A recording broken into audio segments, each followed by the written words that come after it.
Hey, what's up, gang? It's Adam from the CommanderSmiths, and it's Spotlight deck time. Doing things a little different this time. I worked on this deck for the last week and a half, 2 weeks when I had COVID, actually. So normally what I do with the deck tech stuff, or both Laura and I do, is we go through the process of cutting things and all that stuff. But here, I already cut everything. I got the deck down to 100. And I'm going to kind of go through the main stuff of this deck. It is my first Merfolk deck in a long time. I made Merfolk deck way back in Lorwyn before we had Commander. And it was just a, Merfolk tribal, extra turns using that guy and all that stuff. This one's, it's interesting because how it started for me is the explore part of it made me think, okay, I could maybe do this as like a self-mill kind of deck where I use like Thassa's Oracle or Jace, was it Wielder of Secrets or whatever it is, to self-mill yourself. Because if you get enough Merfolk out, you can just kind of mill through your deck and eventually win the game that way. I started doing that, started playing around with it, and I didn't like where it was going. But the explore mechanic, and with Landfall and everything like that, these Merfolk can just kind of get crazy in this. And I think this is going to be my most aggressive deck for just all out attacking with these big creatures. You can kill with commander damage. You can kill with regular damage. I will point out, I think the weakness of this deck is I don't have a ton of removal, spot removal for that point. I think the thing that I'm lacking a little bit of is that I've gone really deep on the Merfolk and everything with that, but you're you're going through your deck so quick that you don't need a ton. So because you can hit what you need, your pieces that you need, the things that maybe you need an answer for things, you can hit that pretty easily if you get enough Merfolk out. And in the meantime, you're making a ton of Merfolk. So let's get right to it. You can see down in the corner there, this way. Nope. That way, all the way over there. Let me just use my mouse so you can see it. This little guy right here is kind of your guide, the blueprint guide to building decks and stuff. Kind of went with that a little bit here, but this is going to be a little bit off, and I'll kind of explain as I go along. I'm not going to go through every single card, but kind of hit the points of this whole deck and what it's doing here. The idea is, again, going through, getting a ton of land out. There's a lot of Merfolk that are working, especially with the new set, working with the explore mechanic, and then also doubling your tokens, getting your Merfolk really strong, and basically taking out a player. Okay, so Hakbal, let's just talk about them really quick. At the beginning of your combat on your turn, each Merfolk creature you control explores. What explores, you look at the top card. If it's a land card, it goes into your hand. If it's not a land card, you put a 1/1 counter on that creature, and then you can decide to put it on top or put it in the graveyard. Most of the time, explore up until this point, you want to just put it back on top if it's something you want to use. In this deck, I'm really fine with everything just continuing to go into the graveyard. You're trying to hit the big pieces. You're trying to get land in your hand because they do have a lot of play more than one land on your turn. But the other part about Hakbal, or however you say it, is when it attacks, you may put a land from your hand onto the battlefield. If you don't, then you draw cards. So you have a little bit of ramp built in on it with her or his attack. So I didn't go crazy. Normally, what do we have for ramp? Ramp, we have 13 to 17. I think I'm a lot lower on that field there. So let's jump down. I'm just going to scroll. How do I want to go? I want to go Merfolk first. I think I want to go Merfolk first. Let's show you the Merfolk that are in this deck. We'll hit everything else up after that. So Merfolk wise, Cold Eye, a lot of this stuff is actually in the precon. I went out personally, to be honest with you. I bought the precon because there's a lot of this stuff. I did have them. Here's kind of the lazy part of me, is that I was like, I don't want to go search through all my stuff and try to find where these are. I do have my stuff organized, but there are certain things that let me just give you an example really quick. It's one of the things that is in it that gives not hardened scales. It's my enchantments. Where are they? Where are my enchantments? You're seeing everything right here. There's a few that I didn't have because it isn't this is in the commander deck. This is actually from the Lord of the Rings deck. There's a couple things that are a little more expensive that I have in my binder that is my toolbox binder. And so I didn't want to go and make a proxy. And I was like, well, I'll just spend the extra money, get this stuff, get Hakbal, because I didn't even have that. Get all that stuff. And so that's kind of the route I went. This deck comes with a lot of great stuff. We talked about it in the deck upgrades, and is it worth it? So I think this is one that you might want to go out and get if you're interested in the Merfolk stuff. So first off, Merfolk, we got Cold Eye. I'm just going to tell you all these. This one's just nice because you're going to get the counters, the Island Walk, you're going to get the extra draw. This one's given our Retrace. So the Retrace is going to help out quite a bit because you're discarding a lot of your cards by using the Explore mechanic. Thassa's Oracle, I did, let me show you that. There's a couple that, you're making me jump around here a little bit, Renshai, but I dig it because, no. We'll get to that at the end. I'm going to tell you the cards that I did cut. Thassa's was originally in here and actually was one of my last cuts. So it's not in this one at all. But Deep Root Waters, this is just if you cast a Merfolk spell, you get more Merfolk. We got our Lords. We got a Lord there. This one's from the Ixalan, the original Ixalan. So this one's nice because not only are you going to get a Merfolk that you need, you put it on top of your library, but then whenever another Merfolk enters, this gets a counter. So if you have these multipliers that we're going to talk about in a little bit, this can get kind of crazy, and you can get the Merfolk that you need. So I'm not about tutors, but I'm about tutors that fit with the deck. So this one fits with the deck because you're searching for Merfolk. It comes in. It's a Merfolk. It all works together. Herald of Secrets. So your creatures, you're getting 1/1 counters. Obviously, this is a part of the Merfolk deck as well. Makes them unblockable. Then we have, this is kind of a little bit of protection there. I'm almost thinking I shouldn't show you guys the Merfolk to start off. You gotta give me this. I just had Malort and a couple beers because I lost in battle boxes. So my brain's a little foggy right now. So I'm kind of spoiling the parts of everything by showing you the Merfolk. So let's actually start from the top. I'm not playing tutors, Renshai. Get out of here. Let's talk about our draw. Let's get to the most important thing in Commander decks is your draw. So red for the hunt, you're getting creatures that have counters on them. They're going to be dealing damage. You're getting to draw cards. This adds to that draw. We just talked about the Cold Eye. This gets bigger. You get to draw more. Elven Chorus. This is great because you're having a ton of creatures. As you can see there, I have 34 creatures in this deck. It's very heavily creature focused. So you can use those creatures to cast other things. You can cast creatures off the top of your library. This is just a great card, especially for creature heavy decks. We were just talking about, I don't think we're talking about this one, but this one is also allowing you to play your Merfolk off the top. Then you can add more Merfolk by tapping one, give you Merfolk creature. So keep adding Merfolk to this just helps because at the nice thing is you don't have to tap to do anything with this. This just explores as soon as you start your combat. So you start your combat phase, explore all your Merfolk. You get to choose which ones you want to do. So normally the ones that come into play, you kind of choose those to start it off to see if you're going to hit the lands first. And then you just go token, 1/1 token counter crazy. Inspiring Call, this is one of our, not only is it a draw, but it's also in the protection package. Get to that in a little bit. Kindred Discovery, obviously, creature type is Merfolk. Funny, this is Merfolk in the picture. But anytime you cast or they attack, you're drawing a card, so you get tons of draw. Humana is just, it's probably one of the best commanders for Merfolk that isn't Hakbal. This is just the original one. Not original, I shouldn't say original. This was the best one until we got all this other Merfolk support. So this one's just great. You're adding counters. It works well with Hakbal.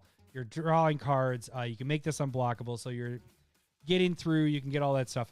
I shouldn't go through every single one of the cards with everything here, but I'm going to kind of quickly go through everything. So we got Realm Walker. Obviously, you're calling Merfolk on this one. So you're drawing more cards. No, you're looking at the top card. So it's kind of like a draw. You're able to cast those off the top of your library. So this one just works well. Changeling stuff. Love those and when they work well with it. This is just a good card in any tribal deck that you're using that uses green. So this card you should be playing a lot of, and it's in that deck as well. Whenever Merfolk deals damage, you draw a card. This one's a little bit of protection in there. It gains indestructible. It's very nice in that. But it also draws when this attacks, so it's very nice there. Tatiova. I guess this would be 1 and 2. Like, which one would you have wanted before Hakbal came out? Because Tatiova is just fantastic, and it works so well in this deck. You're playing land, you're gaining the life, you're drawing the cards.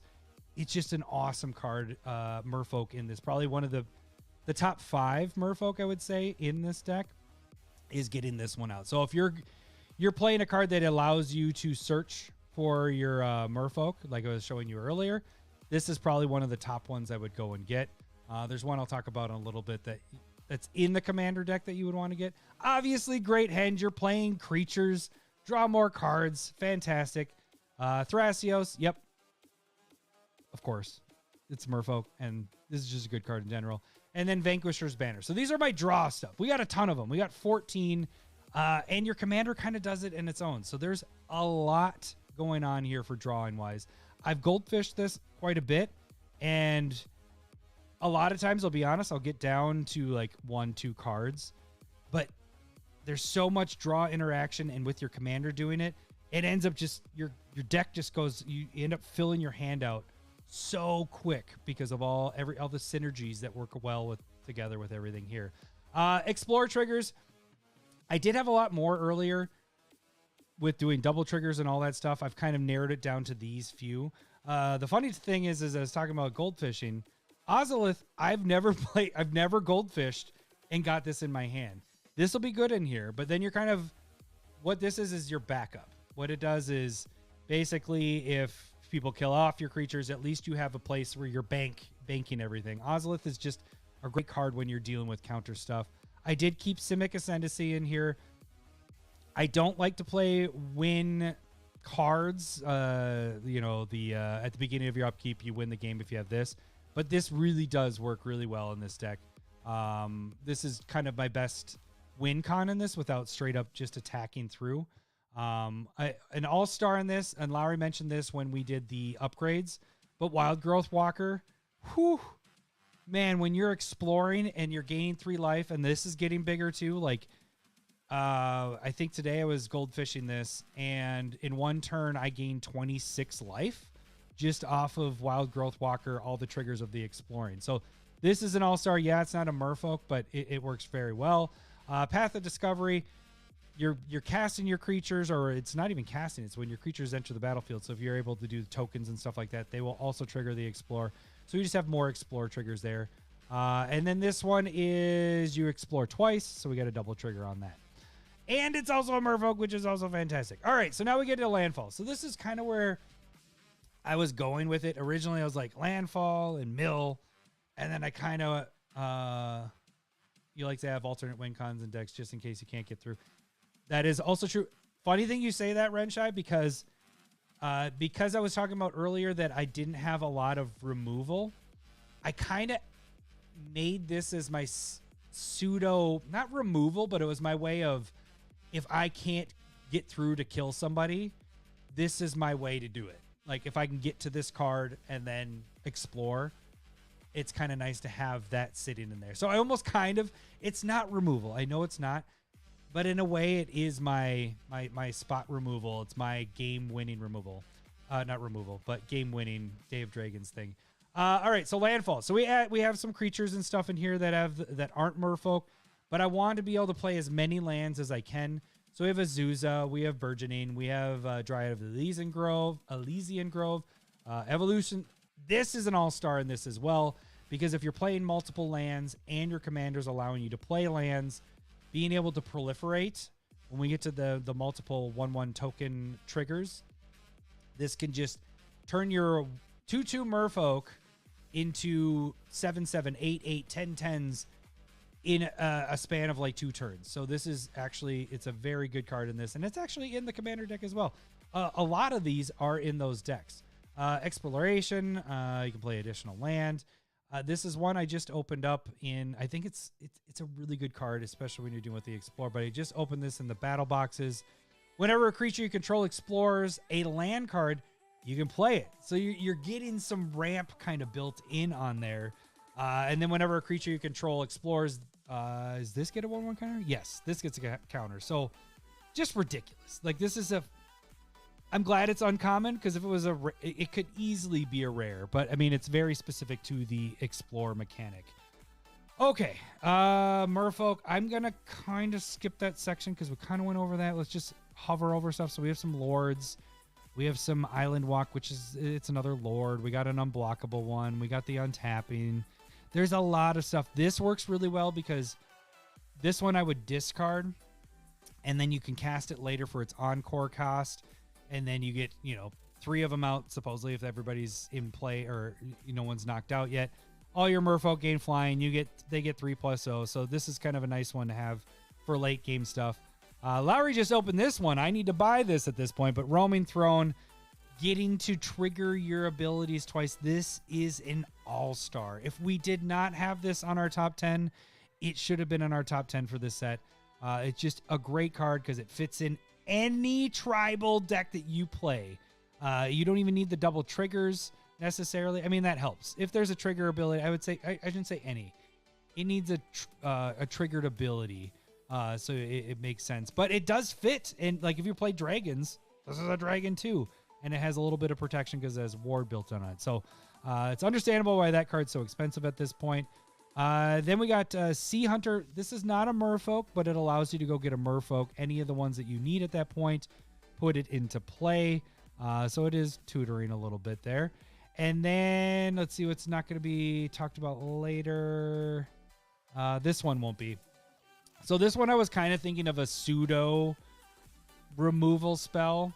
Not spell, but creature in a way, because if you get through, you can kind of politics talk about it at the table. If there's a problem, we're like, we need to get rid of X, Y, and Z.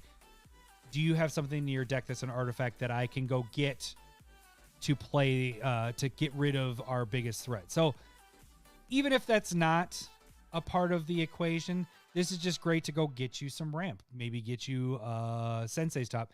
Maybe get you that Shadow Spear or something like that. This is just a great card.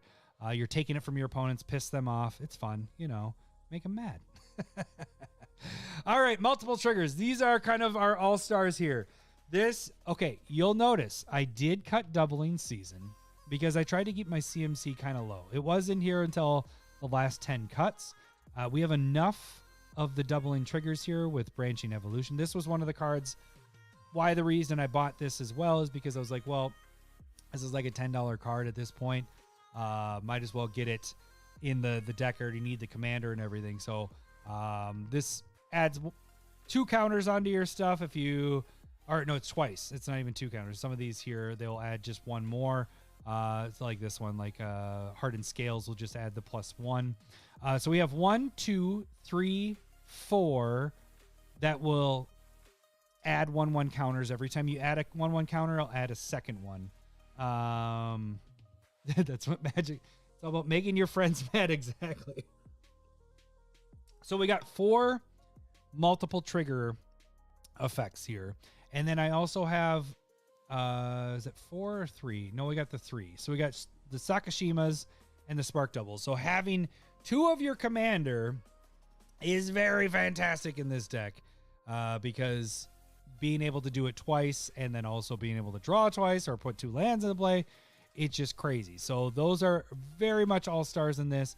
And also, I guess I would say 4 because Roaming Throne would double trigger. So you have 4 and 4 there. And then the added here is whenever 1 or more non-token creatures, Merfolk creatures become tapped, you get a 1/1 Merfolk with Hexproof. This one would probably be, if I had to add another card in, this could make my cut, because I might take this out and add a Merfolk in its place. I do piss a lot of people off. And then one of the swords that is in our sword tournament at this point, Truth and Justice. We're adding counters. We're proliferating. Proliferating in this, especially when you have these bad boys out there. You might be adding 1, or you might be adding 2, 3, 4 tokens or counters to your creatures all at once. So proliferating is very, Very nice in this. And then you add a little bit of, you're adding the counters, but that shouldn't be the problem. This is just a great card to have in here, especially because it is a aggressive deck. It's a aggro, attacking. So this is just a great card to have in there. All right, protection spells. We got our normal all-stars. We got heroic intervention. Surprisingly, this was the one I was thinking about cutting because it didn't necessarily fit with what I wanted, you know, because we have inspiring call, which is 1/1 counter based. This one's dealing with proliferation and protecting your stuff, you know, phasing out. Silk Guard does the same thing. You know, they're modified, so they're protection. March of Swirling Mist, and these two are not kind of fit in there, but they're great protection spells. March of Swirling Mist can also be used as a game winner. If you have this late game and you need to get through, you can use this to remove their creatures, basically, because they're phased out, swing through and kill them. We already talked about the merfolk that are protection-wise. This one adds the shield and adds, this is also in the commander deck as well, but it adds the 1/1 or the shield on it, and then you can cast your merfolk at flash, instant speed. So we got 9. What do I normally do for protection? 8 to 12. So we're in that range. We're in a good range there. We got merfolk that have it built in on them, so that works. Ramp is the part where I do not follow our normal ramp package because that's supposed to be 13 to 17, but because the commander does what it does, I didn't feel like I needed as much. So with the main guys, we have our Arcane Signet, we have our Talisman, we have our Soul Ring, but then I went with the things searching for land because you are kind of working with Landfall in a way. It's not Landfall per se, but you are using a lot of your lands. Multiple triggers with that. We have that proliferation creature there. So I went with the land, going to grab more and more land because you are filtering through your deck. And I did stuff that this one is a forest card. So I'm making it so I can go get my tropical island. I can go get my breeding pool. And this one's tapped. That one is untapped, forest card. And this is also, so all 4 of these allow me to go get my dual lands. And if I don't want to get the dual lands or I already have them out, I can just go get the basics. So that is where I'm at there. All right, removal. I think that's it for packages. And then I will talk about my sideboard really quick for other ideas. But my removal, look at that, 4. That is way below. Removal, we normally want 7 to 15. I'll play this out and see how this works when I'm with the play group and everything. But I think this is super aggressive. I think you're filtering through your deck fast enough that you don't need as many. I might need to add a couple more as I play this out and see how it works in the real world, like I said. But right now I have basically the creature bouncing with this and these two. This one's in the deck. This one's from the Lord of the Rings. But then I also have this one's countering. Yes, I don't like the counter spells, counter stuff, but it is a merfolk and allows me to counter things that maybe I can't deal with. Creatures I'm fine with, but if I'm dealing with other things, I don't have a lot of removal. And then Surge Spanner is a great way to remove permanents. Like that, it's great to get rid of it. You just tap the 2. I will have no problem with tapping this, either by attacking or by using other abilities, by tapping it for land and all that stuff. So this one's going to do some work here. I added this late. So originally I did not have this in here. Originally, I just had these 3 in there, and I didn't even count this as a removal because it's not necessarily removal, it's countering, but that is technically removal. So I added Surge Spanner in there late. We'll see how this works. Like I said, you got to get out in the wild. You can goldfish your balls off, but you don't know how it's actually going to work until you're playing against 3 other players. So we'll see if I can hit these, because what I would do is these I would save in the hand. You know, I'm filter, you know, that filter, explore. Oh, one of these hit. Let's keep that on top, get that in the hand and save it for when I actually need it. So you're able to go through a lot of cards. A lot of times I'm going through half of my deck just with the explore mechanic part. Lands we're not going to go through. You can kind of check the deck list out in the notes. There's a lot of different lands. It just kind of depends on your budget with there. But the other thing I want to talk about is the sideboard stuff. So these are some suggestions that you could use. Some of these, when I do sideboard, these are cards that sit there, and if something isn't performing the way I want it to, I will add these in later. So constant miss, you're playing a lot of lands. This is just great because you can just keep buybacking it by sacrificing your lands and no one can do damage to you. This pisses people off. Lowry, when I have this out, he wants to attack me every single time. So it might be part of the reason I got it out of there, because otherwise Lowry will he will target me as soon as he knows that I have this in my hand, because this is it's annoying. It is. Everybody attack, you bring it back to your hand and no damage is dealt. It's just a great card. If you don't have constant miss and you're playing landfall type stuff, you need to get it in there. Doubling season, like I mentioned, I was trying to lower my CMC, so I did not put this in there. I had 4 others that were 3 or under, so I did not put that in there. Herald's Horn, this is great for tribal. Just had to make some cuts there, and in the Goldfishing, it just wasn't performing the way I wanted it to. I have enough land, so I don't need the creature spell reduction there, so good for me. Oh, good for you! This one, I liked it when I was trying to mill myself, because I was like, oh, I could explore, could tap 1 and like 10 and explore, just throw stuff in the graveyard. But when it changed it to more of 1/1 counter focus, this one I didn't like as much. It's still on the sideboard, could come back in there. Counter spells here, we're tapping Merfolk, countering stuff. You're not going to get the 1/1 count or 1/1 tokens made very often, because you're not going to be tapping you're wanting to attack with your Merfolk. So saving them to protect stuff just seems pointless. So I got rid of that one. Marrow Commerce, you got enough Merfolk coming in and blockers. You can keep a couple back that they're going to do some damage. So the untapping part didn't make sense to me. Force him saving lands for sure. Got to get everyone doing it. Oh, Lowry. That's you. Yep. Once you know that I have constant miss out, I become your target. Oracle of Moldiah. Yes, this is an all-star, but Lowry has mentioned this before too, is it's not fun to necessarily show the top of your library. So I use the other things that I don't have to show my library. I don't have to show you what card I'm drawing. And so I got rid of this one. Royal Elemental, great on the landfall. It's just triple blue and 3. It's a lot. And you're stealing a lot of stuff there. If I need more ramp, we'll get Simic Signet back in there. Thassa's Oracle, if I stuck with the mill stuff.